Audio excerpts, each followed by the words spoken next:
Aisha couldn't believe her eyes. It had to be fake, surely.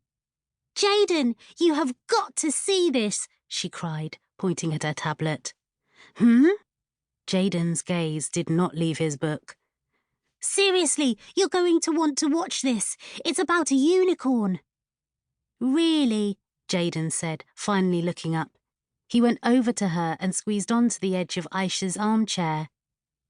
"I was just reading about those. Here," he said, shoving his book in front of her screen. With a loud, exaggerated sigh, Aisha glanced at the page. She did a double take. It was a picture of the strangest creature she had ever seen. It had the body of a horse, with the feet of an elephant, and a really sharp-looking horn on the front of its head. "What is that?" she asked. "It's a monoceros." "Oh, what?" "A monoceros," Jayden said, grinning.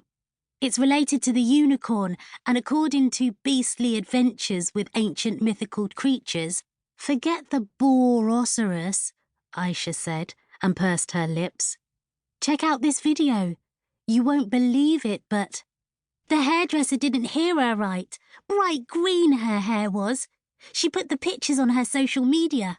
Did you hear about—" Aisha had been interrupted again, this time by loud laughter and familiar voices coming from the kitchen. The mums were gossiping as usual. Aisha and Jayden's mums had grown up on the same estate and had been inseparable since they were little, so Aisha and Jayden had always been close, even though they couldn't be more different.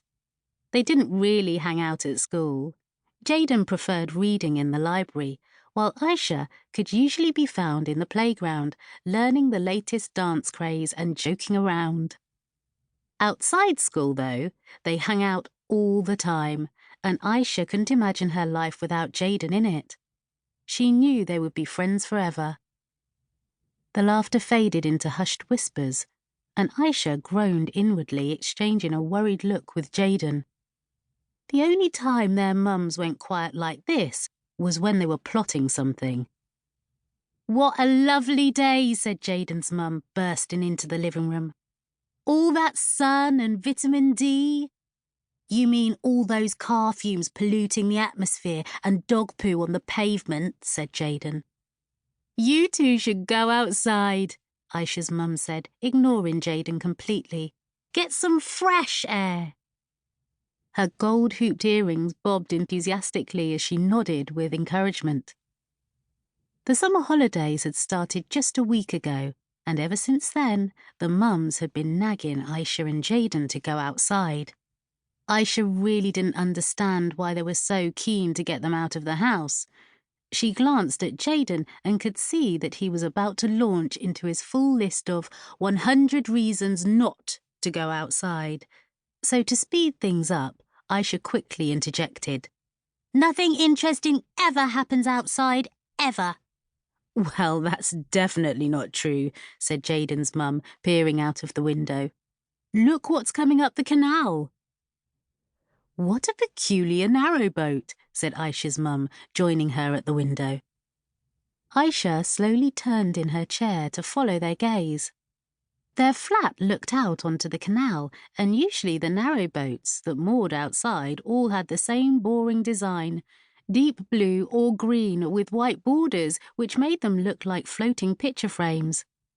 But this new one was different and, well, strange-looking. Its side had been painted with a scene of a thick forest of trees. Aisha could make out unicorns playing in fallen leaves and some kind of winged beast nesting in the branches. "The Narrow Escape. Funny name for a narrowboat," Aisha said. "Oh, I think I read about this in the Gazette," said Jayden's mum, tucking one of her long braids behind her ear. "Apparently, it's a new narrowboat bookshop." "Cool," Jayden whispered under his breath and pushed past the mums for a better look. "What does it say underneath the name? There are some words in gold, but I can't read them properly." "I can't see anything," said his mum. Aisha joined them at the window. "It says the Secret Beast Club."